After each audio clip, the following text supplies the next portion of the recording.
Bienvenue à tous, vous êtes bien sur Grand Lille TV, merci de nous rejoindre pour cette nouvelle édition, l'actualité de la métropole lilloise et on commence avec les élections européennes. Elles ont lieu dans moins d'un mois et c'est le seul appel aux urnes pour les Français en 2019, mais un suffrage qui devrait être majoritairement boudé. Plus de la moitié des personnes sondées ont déclaré être tentées par l'abstention dans notre pays. Une élection qui ne fédère donc que très peu, alors que ces enjeux sont très importants. Plus d'explications tout de suite avec Margot Sey. En effet, tous les 5 ans, les électeurs des États membres de l'UE choisissent leurs députés européens. Ces derniers, ils sont élus au suffrage universel direct et en un seul tour. Une fois élus, ils siégeront au Parlement jusqu'en 2024 et partageront leur temps entre Bruxelles et Strasbourg. Le Parlement, en quelques chiffres, il représente plus de 500 millions de citoyens et 28 pays. Après le départ des Britanniques, ce nombre se réduira à 27. Chaque pays reçoit un nombre proportionnel de députés par rapport à sa population. Avec le Brexit, la France va récupérer 5 sièges et passera ainsi de 74 à 79 élus. Concernant le mode de scrutin, en France, il faut savoir que l'on vote pour une liste fixe composée de plusieurs candidats. D'ailleurs, les 705 députés ne siègent pas par nationalité, mais par groupes politiques transnationaux. Mais alors concrètement, quel est l'intérêt d'aller voter pour ces élections européennes? Eh bien parce que jusqu'en 2020, presque 2 milliards d'euros vont être investis par l'Union européenne pour les Hauts-de-France afin de dynamiser la région. Le projet du Louvre-Lens a par exemple été financé à hauteur de 25% grâce à des fonds européens. Pourtant, en 40 ans, le taux de participation aux européennes est passé de presque de 62% en 1979 à 42% lors des dernières élections.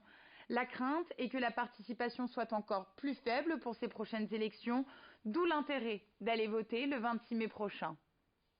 Allez, on prend maintenant la direction de Marc-en-Barœul où la mairie vient d'annoncer une aide pour les habitants qui aurait pour projet d'acheter une trottinette électrique entre le 1er mai et le 31 décembre de cette année. Si cet engin roule à moins de 25 km/h, eh bien la mairie pourra rembourser un quart de l'investissement dans la limite de 200 euros. Plusieurs conditions à ça. D'abord, évidemment, fournir une facture d'achat. Pour limiter les soucis, le propriétaire devra signer une charte de bonne conduite qui engage au respect du code de la route, mais aussi au port d'un casque et d'un gilet fluo.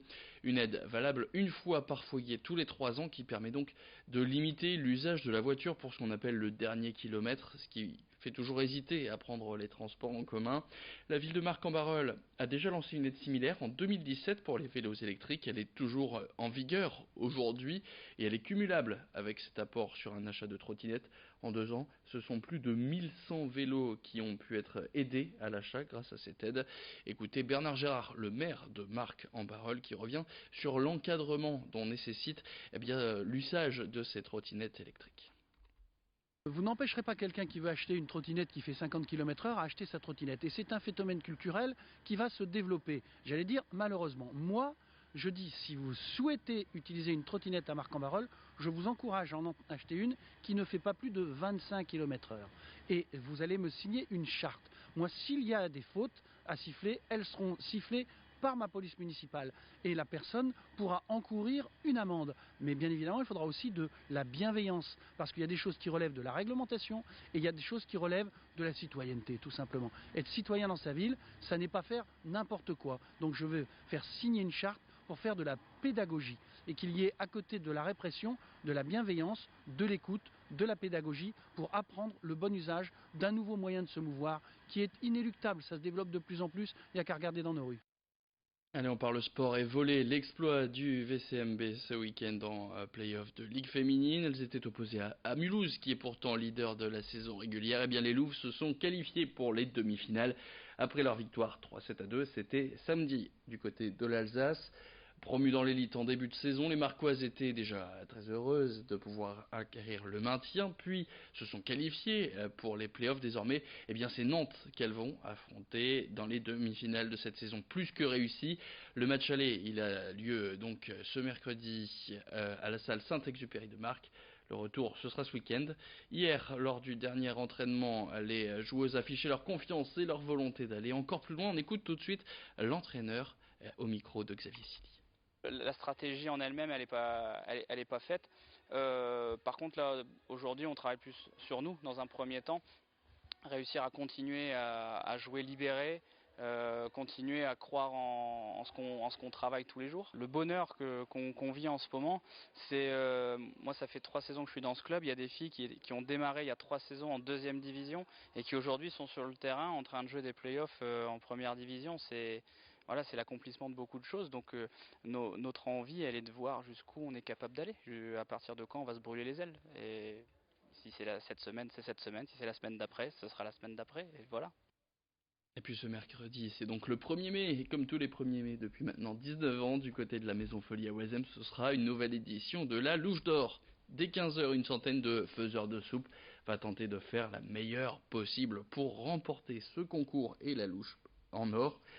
Autour de ces cuisiniers, plein de concerts, notamment des artistes mexicains dans le cadre d'Eldorado, l'île 3000, mais aussi un groupe de pygmées par exemple qui va chanter dans le jardin des Sarrasins, un festival qui se veut donc ouvert sur le monde entier. En tout, 250 artistes, plus de 40 000 personnes attendues, sans oublier la centaine de bénévoles qui se mobilisent pour cette journée de fête, et puis sans oublier aussi les 200 fûts de bière parce qu'il risque de faire beau et chaud, 19 degrés attendus. L'abus d'alcool est évidemment dangereux pour la santé, à consommer avec modération. Alors présentation de cet événement, pour ceux qui ne le connaîtraient pas encore, c'est tout de suite.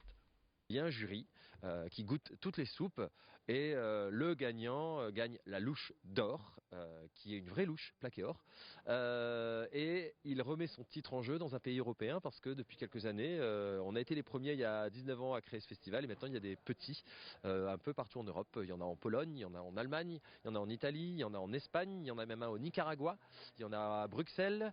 Il y en a une quinzaine en France aussi. À la base, c'est un peu une blague en se disant tiens, on va faire un festival qui réunit le monde entier entre guillemets. Donc on a réfléchi en se disant qu'est-ce qui réunit le monde entier, c'est la nourriture, tout le monde mange.